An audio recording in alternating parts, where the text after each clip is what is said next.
جريمة من أغرب الجرائم اللي حصلت في السبعينات في أمريكا. والأغرب إزاي عرفوا القاتل ونهايته كانت إيه.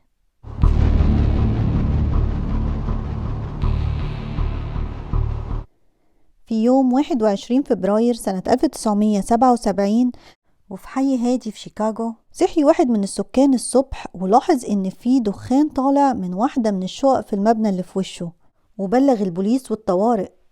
ولما وصلوا وسيطروا على الحريق وهم بيطفوا الحريق في الشقة، لقيوا إن في مرتبة موجودة على الأرض، وهم بيشيلوا المرتبة اتفاجئوا إن تحت المرتبة جثة لسيدة مطعونة بسكينة في صدرها، والسكينة موجودة في الجثة.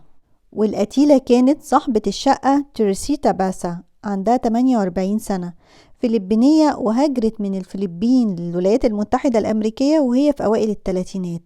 هاجرت علشان تدرس الموسيقى اللي بتحبها وتلاقي مجالات شغل أوسع، لكن بعد فترة يئست إن هي تلاقي الشغل بعائد مادي كويس في مجال الموسيقى، فغيرت اتجاهها وبدأت تشتغل في مجال التمريض في مستشفى كبيرة، ونجحت في شغلها واستمرت فيه لسنين. وبدأت التحقيقات، بدأوا يحققوا مع كل اللي يعرفوها، قرايبها وزمايلها في المستشفى وأصحابها، والكل شهد نفس الشهادة قد إيه هي شخص بسيط ما عندهاش لا خلافات ولا عداوات مع حد. والتحريات أثبتت إن هي ما بتسهرش مع أي شلل ليها سمعة مش كويسة أو أي صديق بيتعاطى أو بيشرب. حياتها عادية جدا وبسيطة. جنب شغلها اللي كان واخد كل وقتها كانت بتدي دروس موسيقى للأطفال، وكان عندها مجموعة صغيرة من الأصحاب وخروجاتهم محدودة. فالبوليس ما كانش عنده أي مشتبه بيه، وتقرير الطب الشرعي يبين إن الجثة ما حصلهاش أي اعتداء، وإن غالبا الغرض ورا الجريمة كان السرقة. بس برضو ما قدروش يحددوا ايه بالظبط اللي اتسرق من البيت، لأن ما كانش فيه حاجة قيمة ملفتة إن هي ناقصة من البيت. وفي نفس الوقت ما كانش فيه علامات اقتحام للبيت، يعني القاتل دخل بإرادتها أو هي اللي فتحت له. القضية بالنسبة للمحققين كانت محيرة وما فيهاش أي أدلة أو خيوط يمشوا وراها. الحاجة الوحيدة اللي لقوها في مسرح الجريمة كانت ورقة مكتوب عليها ملحوظة بتفكر فيها نفسها إنها تشتري تذكرة مسرح لشخص اسمه AS. ولما سألوا كل أصحابها وقرايبها مين هو الشخص ده، ما كانش حد عارف هو مين، ولا حد فيهم حروف اسمه بتبدأ AS. وفضل البوليس يحقق ويدور ويحاول يوصل لأي حاجة توصلهم لAS، يمكن يوصلهم للقاتل أو يكون هو نفسه القاتل، لكن مفيش فايدة، ما وصلوش لأي حاجة. المهم إن القضية بدأت تبقى باردة، وعدى 6 شهور كاملين مفيش أي معلومة ولا أي حاجة جديدة في القضية، لغاية ما ظهرت ريمي وجوزها هوزيه. ريمي تبقى ممرضة بتشتغل مع تريسيتا في نفس المستشفى وصاحبتها، وراحت للشرطة بتقول لهم إن بقالها شهور بتحلم بتريسيتا. فالمحققين ما فهموش هي جاية ليه. قالوا لها طبيعي ان انتي تفكري كتير في صاحبتك اللي ماتت واتقتلت بطريقة بشعة، وان عقلك الباطن مشغول بيها، فده يخليكي تحلمي بيها كتير. لكن هوزيه جوزها قال لهم ان الموضوع مش مجرد احلام، وان روح تريسيتا بتلبس مراته وهي اللي بتتكلم في احلامها. فطبعا استغربوا ايه اللي هو بيقوله ده. وحكى هوزيه ان في مرة ريمي مراته كانت نايمة وبتحلم بصوت عالي وهي مفزوعة. لما راح عشان يصحيها ويهديها، لقى ان صوتها غريب وانها بتقوله انا تريسيتا والقاتل بتاعي لسه حر. وهو ما كانش يعرف تريسيتا غير ان هي زميلة مراته اللي اتقتلت.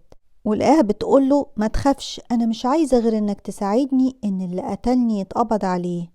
وقالت له ان اسم القاتل ألين شاوري. وحكى هوزيه انه اعتبر ان ده كابوس ومهتمش بالموضوع، لكن قال لهم انه عايش في رعب لان الموقف اتكرر تاني بعد اسبوعين، ومراته اتكلمت بصوت تريسيتا تاني ولمته انه ما راحش للبوليس، وان حصل بينهم حوار قال لها فيه انه معهوش دليل عشان يروح للبوليس، لكن روح تريسيتا اديته الدليل. قالت له روح قول للبوليس ان ألين قتلني وسرق مجوهراتي واداها لحبيبته.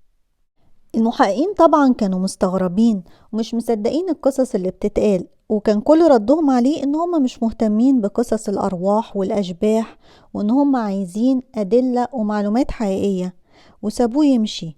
لكن بعد ما مشي واحد من المحققين، المحقق جو، فكر زي ما كتير ممكن يفكر إن ريمي وهوزيه عندهم معلومات مهمة ممكن توصل للقاتل، وإنهم خافوا يتورطوا فحبوا يمرروها للبوليس عن طريق القصة الوهمية عن الشبح، خصوصا إن اسم القاتل اللي قالوه هو ألين شاوري، اللي غالبا هو AS اللي بيدوروا عليه.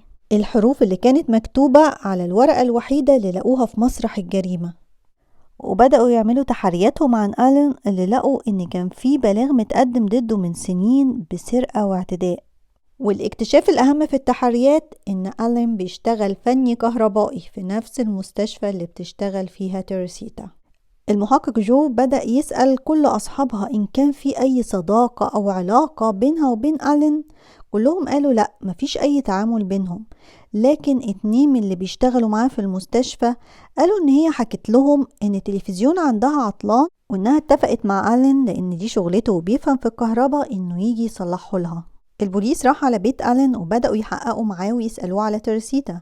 في الأول أنكر إنه يعرف أي حاجة عنها أو إنه اتفق معاها على أي حاجة، وبعد كده لما قالوا له إن هم عندهم معلومة إنه كان هيصلح التلفزيون عندها، قال إنه فعلا راح يوميها لكن ما قدرش يصلحه، وكان لازم يمشي بسرعة لأن صاحبته كان عندها مشكلة في الكهرباء وكانت قاعدة في الضلمة.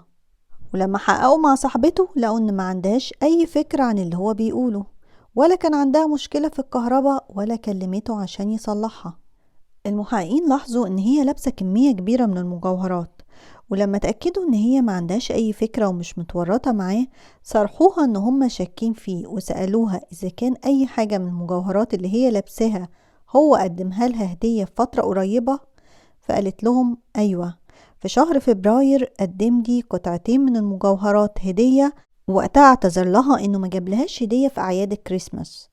الشرطة استدعت قرايب تيريسيتا عشان يتعرفوا على المجوهرات، ولما أكدوا إن قطعتين المجوهرات يخصوا تيريسيتا، الشرطة واجهت ألين بكل المعلومات وانهار واعترف. قال إن هي لما طلبت منه يروح يصلح التلفزيون عندها كان بيمر بظروف مادية صعبة، وكان عارف إن هي مرتاحة ماديا، فقرر إن هو يروح عندها ويسرق فلوس من بيتها. وأول ما وصل قتلها، وبعد كده فضل يلف في الشقة يدور على فلوس وملقاش في البيت غير $30. ولما يئس من وجود فلوس كتير في البيت رجع وسرق المجوهرات اللي هي كانت لابساها عشان يقدمها لصاحبته. يعني كان محرج من حبيبته انه مقدملهاش هدية في الكريسماس، فقرر يسرق لها مجوهرات من جثة هو اللي قتلها. المهم اتقدم ألين للمحاكمة، وبعد ما كان معترف بدأ ينكر ويحاول يبرأ نفسه. ولأن القضاة ما كانوش لاقيين تفسير منطقي ازاي ريمي عرفت المعلومات الدقيقة دي، ازاي عرفت انه سرق المجوهرات بعد ما قتلها، وازاي عرفت انه قدمها هدية لصاحبته، ما كانش حد عارف. وهي وجوزها في المحكمة صمموا على قصة شبح تيريسيتا اللي زارهم وهو اللي قال لهم على القاتل. والأغرب من قصة ريمي في القضية إن ألين اتحكم عليه ب14 سنة سجن بس على أساس إنه مش قتل عمد.